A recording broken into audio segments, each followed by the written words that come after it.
কি রে, তুই না মানে কলেজে নামাই দিবি, এখানে নামাইলি কেন? আরে আয়, জায়গাটা সুন্দর আছে, আয়। এখানে আমুকা, তুই না কলেজে যাবি? একটা সস্তা তুই ফুলবাগান, সুন্দর জায়গা না? পড়ালে তো করবি, মাঝে মাঝে ঘোরারও দরকার আছে, আয়।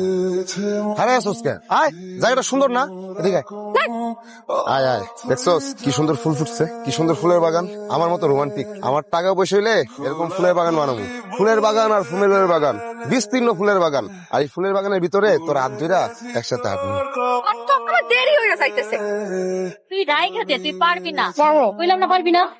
দেখ ঝালে মুখ ফর ফর করতেছে, তারপরেও খাবে। বললাম না পারবি না। কি ঝাল লাগছে? আরে ওরা আজকে খাইস। ওই বেটা, এই এত ঝাল দিছিস? আমি বানাই তো আহু করতেছে, ভালো লাগতেছে তোর? আবার বানাইতে কইছে জাল দিয়া। এইটা তুই একটা কাম করলি, তুই আমার 500 টাকা ফালাইলি কেন? 500 টাকা মানে? আরে ভাই, আমি তো বাজে ধরছিলাম। ও যদি ঝাল হলে ফুসে গুলো খাইতে পারতো, আমরা 500 টাকা দিতাম। এই তোমরা কি ওর বান্ধবী নাকি অন্য কিছু? জাল খাওয়াই কি মারবা? এটা কি কোন রকম বাজি হইলো এটা? এইটা তুই বাদ দে, তুই আগে আমারে ক, তুই আমার